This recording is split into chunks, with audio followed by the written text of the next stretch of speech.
Orang yang Hanli minta tempatnya adalah si pria keriput. Apa katamu? Wajah pria keriput itu berkedip-kedip sejenak dan segera digantikan oleh amarah. Yang lain saling melirik, tapi nggak tahu apa yang diinginkan Hanli. Hanli dengan tenang berkata, "Tenanglah rekan Taois. Saya nggak akan membiarkanmu melakukan ini dengan sia-sia. Saya memiliki 2 inti binatang iblis kelas 5. Anggap itu sebagai pembayaran untuk tempat Anda." Dia kemudian mencari di jubahnya dan mengambil 2 bola biru yang bersinar entah dari mana. Dari ki spiritual yang dipancarkan, itu adalah inti binatang iblis kelas 5 asli. Pria keriput itu melihat kedua inti iblis dengan sedikit keserakahan, tapi dia segera memikirkan sesuatu dan dengan dingin mendengus. Apakah diri Anda yang terhormat berpikir bahwa saya akan menyerahkan tempat saya hanya untuk 2 inti binatang iblis?" Mendengar kata-kata pria keriput itu, Hanli nggak marah. Sebaliknya dia dengan aneh tersenyum, dan bibirnya bergetar beberapa kali, mengirimkan beberapa transmisi suara kepadanya di hadapan semua orang. Pria keriput itu tiba-tiba memucat setelah mendengar transmisi suara Hanli. Hanli kemudian berbicara kepadanya dengan nada santai tanpa menggunakan transmisi suara. Dengan ini, seharusnya nggak mungkin rekan Taois menolak perdagangan ini. Ketika pria keriput itu mendengar Hanli, wajah gugupnya menjadi berkeringat dingin.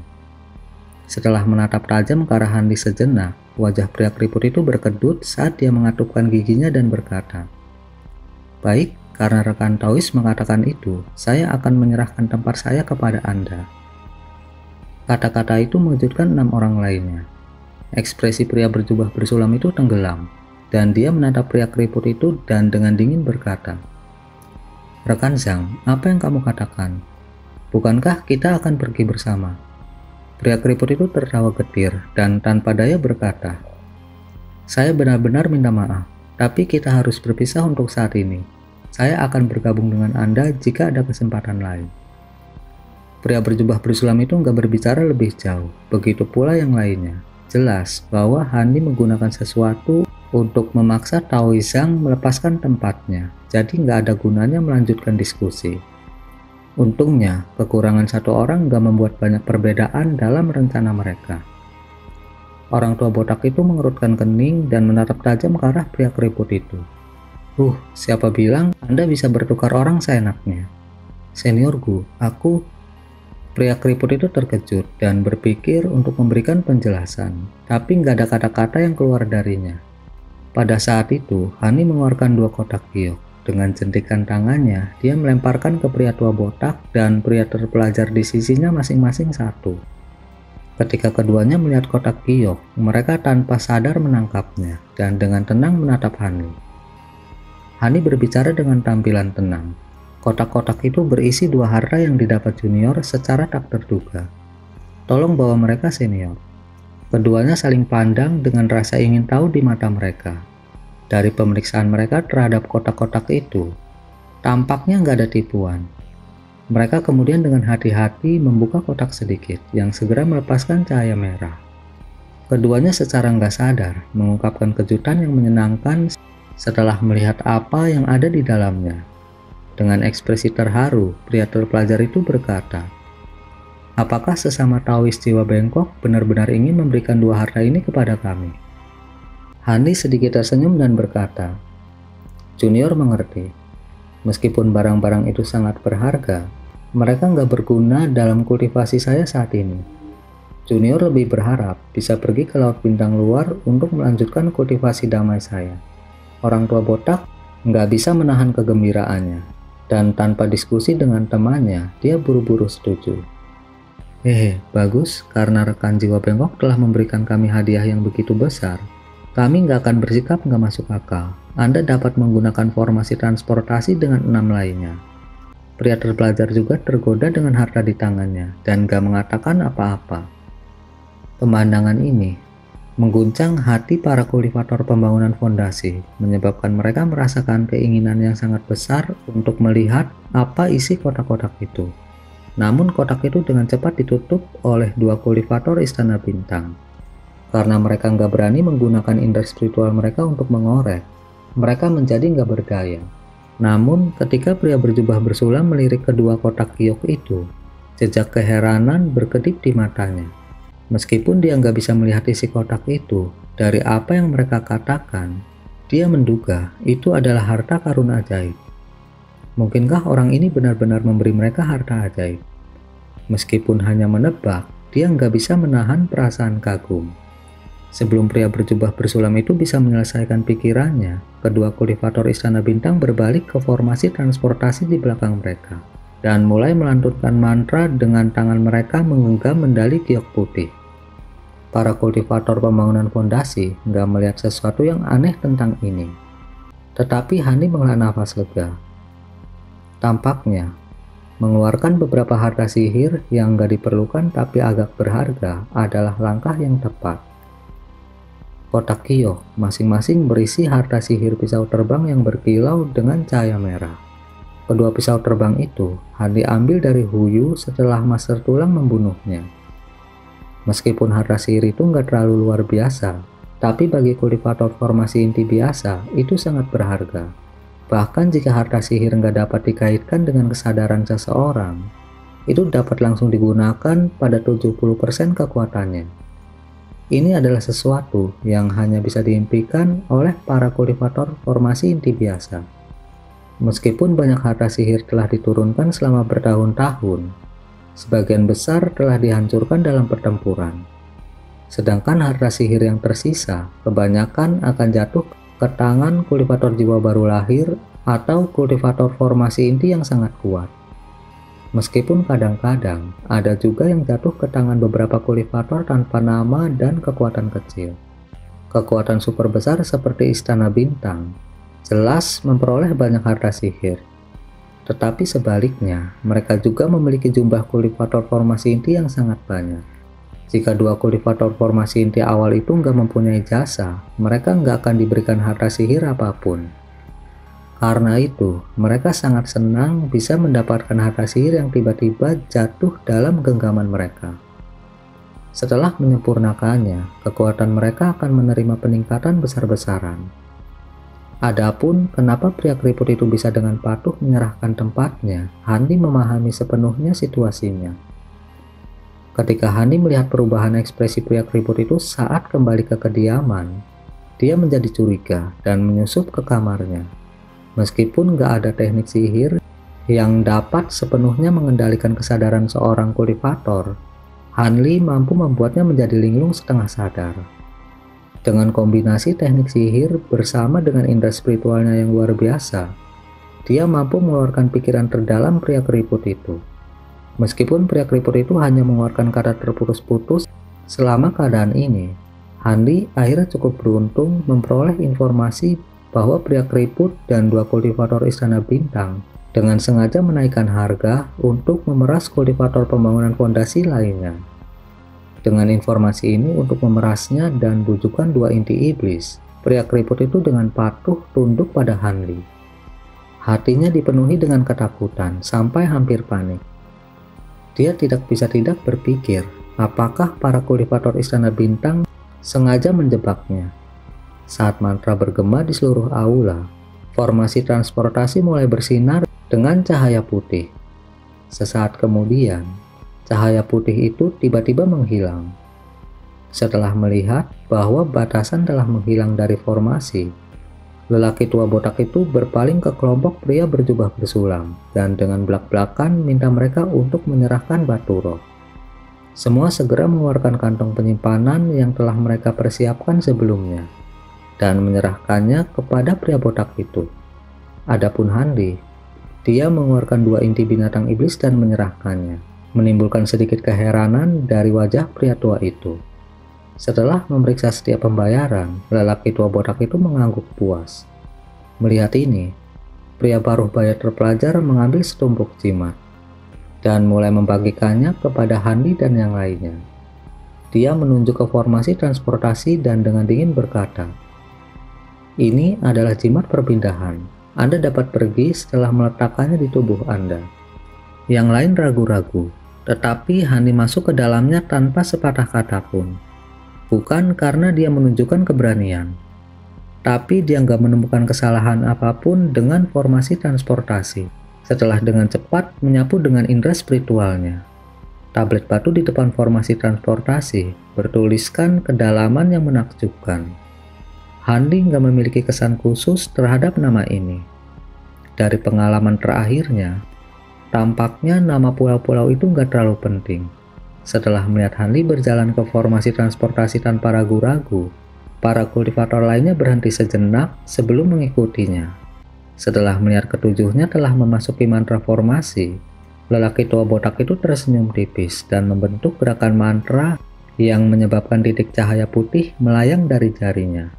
Sambil menatap titik cahaya putih, lelaki tua itu tiba-tiba bertanya, "Karena kami mengirim kalian ke laut bintang luar secara rahasia, kalian nggak akan mengoceh tentang ini kan?" Pria berjubah bersulam segera menjawab dengan ekspresi tulus. "Tentu saja tidak, kami benar-benar berterima kasih kepada senior karena begitu membantu. Nggak mungkin kami melakukan hal yang merugikan diri sendiri seperti itu." Lelaki tua itu menatap pria berjubah bersulam dan dengan dingin berkata, "Bagus kalau kamu mengerti. Kalau masalah ini sampai bocor, kami akan mendapatkan hukuman berat, dan kami nggak akan memaafkan kalian." Orang tua botak itu nggak mengatakan apa-apa lagi, dan menjentikan jarinya, mengaktifkan formasi transportasi dengan segel sihir putih samar. Tiba-tiba, batu roh di sekitar formasi sihir berkembang dengan cahaya putih, menyebabkan ketujuhnya menghilang. Ketika lelaki tua botak itu melihat mereka secara berturut-turut berteleportasi, ekspresinya tiba-tiba berubah dan dia dengan bingung bertanya, "Apa yang terjadi? Bukankah Anda mengatakan bahwa Anda akan memberi mereka jimat perpindahan palsu? Mengapa Anda memberi mereka yang asli? Ini bukan yang kita sepakati sebelumnya." Kultivator sarjana dengan dingin mendengus dan berbicara dengan seringai, "Jika saya benar-benar mengeluarkan jimat perpindahan palsu, apakah Anda benar-benar percaya kita akan dilepaskan? Orang yang memberi kita harta ajaib adalah seorang eksentrik jiwa baru lahir.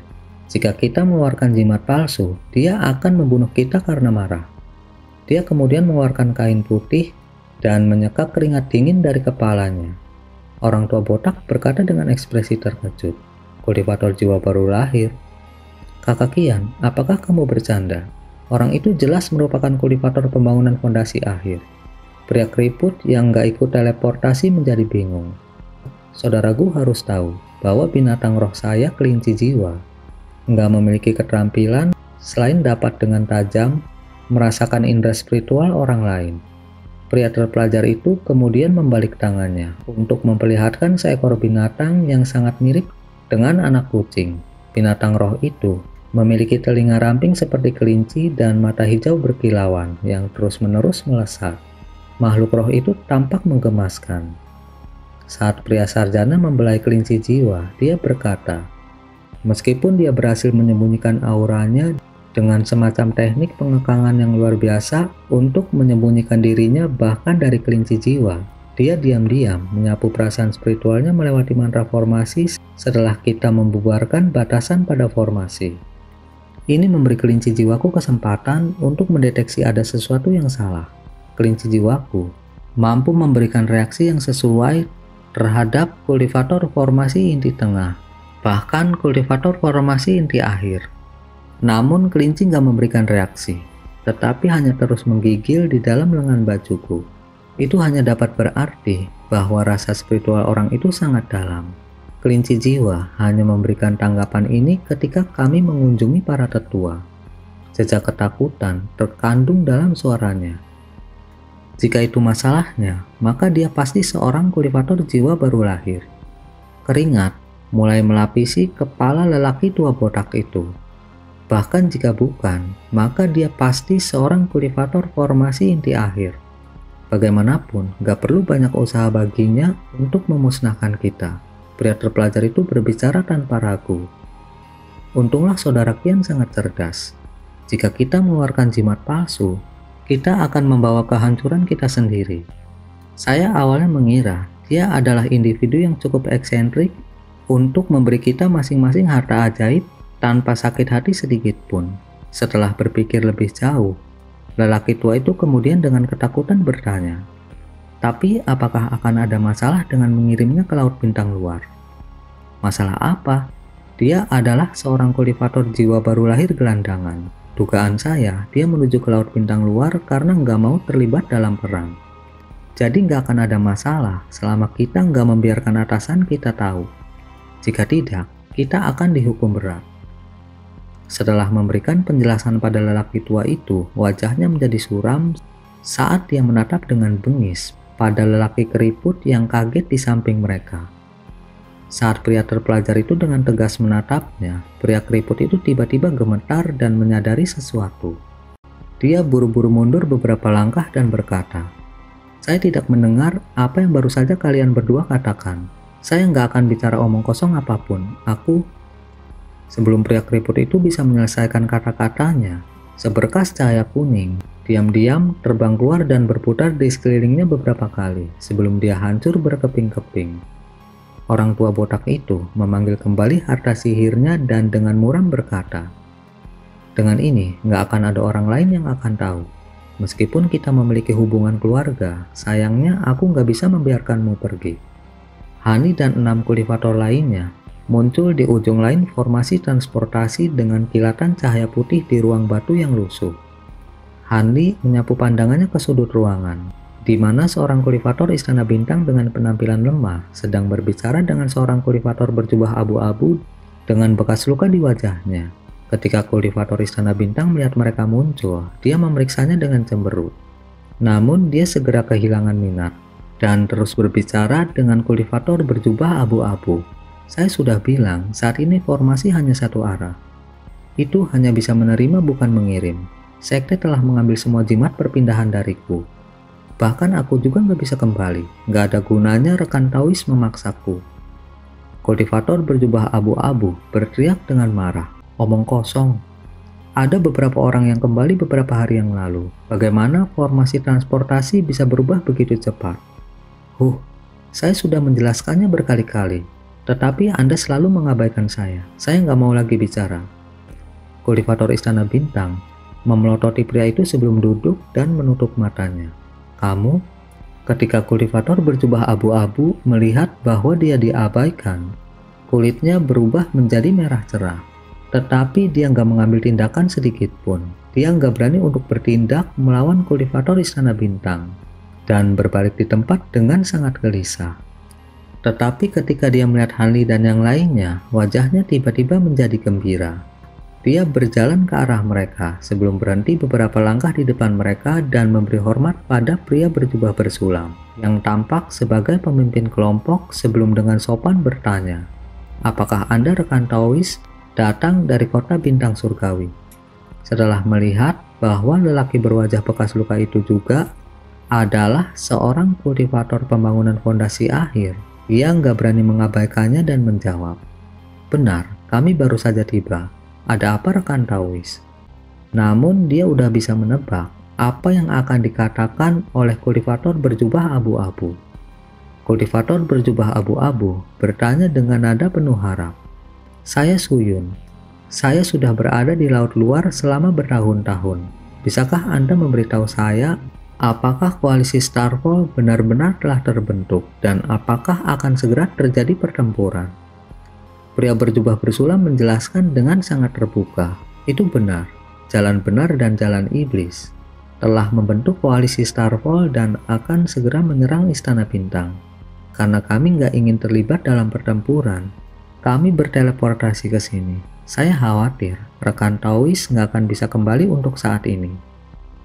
Mendengar itu, Suyun kaget dan berdiri di tempat dengan ekspresi sedih. "Bagaimana bisa? Saya ingin kembali dan meminta bahan yang diperoleh dengan susah payah ini disuling menjadi pil obat. Buang-buang waktu." Setelah ini dikatakan, ruangan menjadi hening. Setelah beberapa saat, pria berjubah bersulam dengan ramah berkata, "Nama saya Yijing dan ini adalah teman-teman saya. Karena rekan Taoisu telah tinggal di sini selama beberapa tahun, dapatkah Anda memperkenalkan pulau kedalaman yang menakjubkan kepada kami? Tentu saja, kami bersedia memberi Anda beberapa batu roh sebagai kompensasi." Meskipun Suyun masih terlihat kesal, tapi dia dengan semangat menjawab, "Nggak perlu ada kompensasi. Karena Anda sudah menjawab pertanyaan saya hanya membalas budi. Harap jangan ragu untuk mengajukan pertanyaan apapun, saya akan menjawab sebaik mungkin." Sontak, rombongan pria berjubah bersulam mengungkapkan kegembiraannya. Ini akan sangat menguntungkan mereka di masa depan. Ketika Hani melihat ini, dia juga tersenyum. Dengan tangan disilangkan, dia berdiri di belakang mereka saat dia menunggu penjelasan pria berjubah abu-abu. "Rekan Taoisu, bagaimana kalau kita mengobrol di luar?" "Di luar, tentu," Suyun dengan acuh tak acuh menjawab. Yijing bersuka cita, tetapi segera memikirkan sesuatu. Dia menoleh dan tersenyum lebar ke arah Hanli. "Saudara jiwa bengkok, bukankah lebih baik ikut bersama kami dan mendengarkan? Lebih baik lagi kalau kita bisa bekerja sama." Hanli menatap kosong sesaat sebelum tersenyum. "Baiklah, aku juga ingin mendengar penjelasannya." Hanli kemudian dengan santai mengikuti mereka. "Apa? Rekan Taois itu bukan bagian dari kelompokmu?" Suyun cukup terkejut. Pria parubaya berkulit gelap itu tiba-tiba berteriak dengan nada permusuhan. "Dia melakukan teleportasi bersama kami. Tapi sebelum itu, kami adalah orang asing." Yijing mengerutkan kening sebagai tanggapan, tetapi nggak mengatakan apa-apa. Suyun mengangguk tanpa kata. Setelah mereka semua keluar dari ruangan batu, para pendatang baru mengamati sekeliling mereka dengan takjub. Pemandangan itu sama sekali berbeda dari apa yang dilihat Hanli di Pulau Giok Dalam. Dari apa yang dilihat Hanli di Pulau Giok Dalam, mereka muncul di dalam kota pasar kecil. Meski tampak kasar dan hanya membentang sekitar 10 km, kota itu sepenuhnya dibuat dari batu hitam. Bangunan lusuh yang menampung formasi transportasi terletak di tengah kota. Itu ditopang oleh platform seperti altar tinggi, dengan tangga menurun dari setiap sisi. Karena bangunan itu tinggi, jadi mereka dapat melihat dengan jelas kota sekitarnya.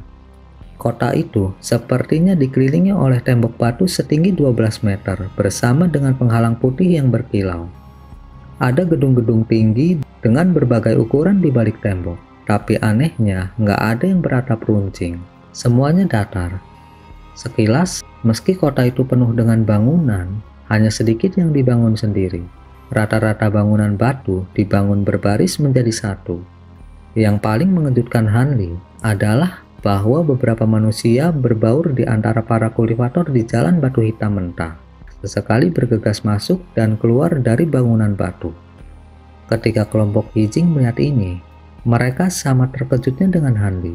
Karena mereka ingin melakukan perjalanan ke Laut Bintang luar, itu wajar untuk melakukan penelitian di pulau-pulau sebelumnya. Namun, pemandangan ini benar-benar bertentangan dengan informasi yang mereka peroleh. Ekspresi aneh sesaat muncul di wajah Yijing. Dia kemudian berkata dengan suara yang dalam, "Rekan Liu, lihat lagi slip giok yang berisi informasi tentang pulau kedalaman yang menakjubkan. Mungkinkah kita salah?" Aku akan melihatnya lagi." Wanita bermarga Liu buru-buru melihat-lihat kantong penyimpanannya.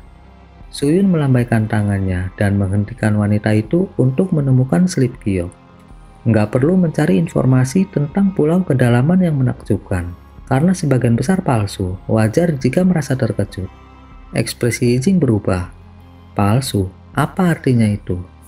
Ini sangat sederhana. Pulau kedalaman yang menakjubkan sangat berbeda dari pulau lainnya. Semua kultivator diberi perintah untuk nggak menceritakan tentang keadaan pulau ini. Kalau tidak, mereka akan menderita hukuman berat. Mungkinkah itu peraturan Istana Bintang? Nyonya Liu tampak gelisah. Suyun menghela nafas dan berkata, "Pulau ini bukanlah daerah kekuasaan Istana Bintang, melainkan berbagai kekuatan bersatu. Bahkan Istana Bintang nggak mau menyinggung faksi ini sembarangan." Ketika kata-kata itu diucapkan, Hani mengangkat alisnya, sementara yang lain saling memandang dengan cemas. Suyun terkekeh dan berbicara dengan nada keras yang memikat. Tempat ini nggak terlalu berbeda dari yang Anda bayangkan. Nyatanya, bagi beberapa kultivator, ini adalah tempat yang hanya bisa mereka impikan. Kota Batu Hitam memiliki pasar tunggal dan merupakan satu-satunya kota di pulau kedalaman yang menakjubkan. Selama Anda memiliki batu roh atau inti iblis, Ini adalah surga kultivator. Anda dapat membeli barang yang nggak dapat diperoleh dari pulau lainnya. Terlepas dari apakah itu kapal kultivasi kelas atas, harta sihir yang hebat, makhluk roh yang tak ternilai harganya, atau bahan yang sangat langka, tempat ini memiliki semuanya. Para kultivator dan manusia terdekat melirik karena suaranya yang keras, tetapi mereka segera mengalihkan pandangan mereka dan melanjutkan perjalanan. Ketika Yijing mendengar ini, dia menjadi sangat bingung.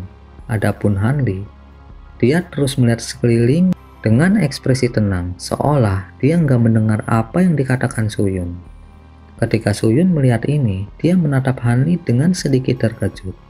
Yijing menghela nafas panjang dan bertanya dengan suara berat, "Bisakah saudara Su memperkenalkan tempat ini kepada kami?" Suyun tampaknya telah pulih sepenuhnya dari semangatnya dan dengan terus terang berkata, "Tentu saja saya bisa, karena saya nggak bisa pergi untuk saat ini. Bagaimana kalau saya memberi Anda penjelasan tentang kota saat kita berjalan-jalan? Daripada memberikan penjelasan kosong sambil berdiri di tempat. Namun, jika ada yang punya rezeki nomplok di masa depan, tolong jangan lupakan saya.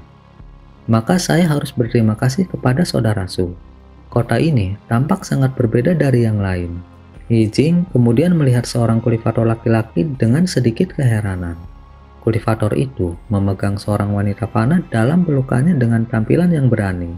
Saat mereka berjalan di jalan, Suyun tersenyum saat melihat ini dan gak mengatakan apa-apa lagi. Sebaliknya, dia membawa mereka ke sebuah bangunan batu besar. Bangunan itu telah menarik perhatian Hanli, karena itu adalah salah satu yang terbesar di kota. Di kejauhan, dia melihat dua wanita fana yang menawan berdiri di depan pintu masuknya. Saat banyak kultivator memasuki gedung, kedua wanita itu memberi mereka senyuman ramah. Sepanjang jalan, Suyun memperingatkan mereka dengan ekspresi serius. "Ingatlah ini, meskipun ini bukan kota bintang surgawi, semua pertempuran sihir dilarang keras, kecuali di area tertentu. Jika aturan ini dilanggar, maka akan dihukum mati tanpa pertanyaan." Pria parubaya berkulit gelap berbicara dengan kaget. "Apa? Hukuman ini bahkan lebih parah daripada kota bintang surgawi?" Suyun perlahan menjelaskan, "Benar, ini jauh lebih parah. Namun dengan begini, para kultivator yang masuk ke kota benar-benar merasa nyaman tanpa harus khawatir. Sepengetahuan saya, siapapun yang melanggar aturan, nggak ada yang pernah berhasil meninggalkan kota hidup-hidup. Bagaimanapun, ada seorang senior jiwa baru lahir yang berjaga setiap saat." Kelompok Yijing semuanya menunjukkan ekspresi kaget. Hati Hanli bergetar hebat dan dia menjadi sangat waspada. "Baik, mari kita tunda pertanyaan lagi sampai kita masuk ke dalam." Di bawah senyuman dua wanita fana cantik itu, kelompok itu dengan khawatir mengikuti Suyun ke dalam gedung. Adapun Hanli, kilatan aneh berkedip dari matanya sebelum dia dengan penasaran mengikuti mereka. Setelah berjalan melalui pintu masuk yang besar, layar melingkar besar menghalangi jalan mereka. Layarnya berwarna merah muda dan memiliki gambar seorang pelayan istana yang terbang melintasi langit. Itu tampak bergerak-gerak seolah-olah dia benar-benar sedang terbang. Dari cahaya merah muda samar yang dipancarkan layar, itu nggak mungkin alat sihir tingkat rendah. Di sisi layar ada dua pintu setengah lingkaran. Dan di depan layar ada seorang kultivator wanita yang mengenakan jubah istana biru dan tampak berusia 30 tahun. Dia dengan gembira mengobrol dengan kultivator laki-laki yang tersenyum. Tapi anehnya, meski terlihat biasa, setiap gerakannya dipenuhi dengan pesona feminin yang matang. Selain itu, senyum yang dia kenakan saat dia berbicara sedikit menggoda. Ketika wanita itu melihat Suyun dan yang lainnya, matanya tiba-tiba menjadi cerah. Dan dia bertepuk tangan menyebabkan seorang gadis fana muda keluar dari balik pintu dan menyeret kultivator pria ke belakang layar. Kemudian kultivator wanita itu menyapu Suyun. "Jadi itu Taoisu. Saya mendengar Anda ingin kembali ke kota bintang surgawi. Tapi saya kira formasi transportasi masih belum bisa digunakan." Suara wanita itu lembut dan memikat, menghadirkan rasa nyaman bagi mereka yang mendengarnya. Hani tanpa sadar mengerutkan kening dan tertawa getir di benaknya. Tampaknya sebagian besar kultivator wanita yang dia temui mengembangkan semacam teknik sihir pemikat. Meskipun teknik sihir wanita ini jauh lebih rendah dari peri roh ungu dan Yuan Yao, itu lebih dari cukup untuk dengan mudah menguasai beberapa pikiran kultivator pria kelas rendah. Dengan pemikiran itu, Hani menyapu pandangannya ke yang lain. Yijing dan Suyun mampu menjaga ekspresi mereka tetap biasa. Tetapi kultivator pria lainnya memiliki ekspresi yang gak wajar. Tatapan mereka tanpa sadar melintasi tubuh wanita itu. Para kultivator ini adalah pendatang baru. Aku membawa mereka untuk melihat-lihat. Suyun kemudian berkata dengan nada kesal. Sementara saya nggak bisa kembali ke kota bintang surgawi. Ternyata berita tentang pertempuran akan segera terjadi itu benar. Dengan mata berbinar, wanita itu dengan menawan menutupi senyumnya dan berkata, "Bagus kalau kamu akan tetap di sini. Jika Anda pergi, saya akan kehilangan pelanggan tersayang." Pesona dewasa wanita itu telah sepenuhnya mempengaruhi pria yang rentan di kelompok, membuat dua wanita di antara mereka memerah karena marah. Kesal karena wanita itu menggunakan teknik sihirnya, Suyun menegurnya, "Nyonya Ming, mereka adalah tamuku. Tolong berikan saya lencana." Baiklah. Tetapi tampaknya para Taois ini seharusnya nggak memiliki masalah di pulau ini. Nyonya Ming terkekeh dan kemudian melirik Hani dan Yijing sebelum menghapus teknik sihirnya, mengembalikan penampilannya menjadi wanita biasa. Perubahan terjadi dengan cepat, menyebabkan yang lain berhenti sejenak sebelum mengungkapkan rasa malu. Wanita itu kemudian bertepuk tangan memanggil seorang wanita muda dari balik tirai. Nyonya Ming dengan dingin berbicara kepada wanita fana, "Bawa Tuan Su ke pelelangan. Itu akan segera dimulai." Kemudian dengan lambaian tangannya, dia memberikan lencana giok hijau kepada Suyun. Suyun menerima lencana tersebut dan mengikuti wanita fana itu ke pintu samping. Hani dan yang lainnya mengikuti setelah mereka.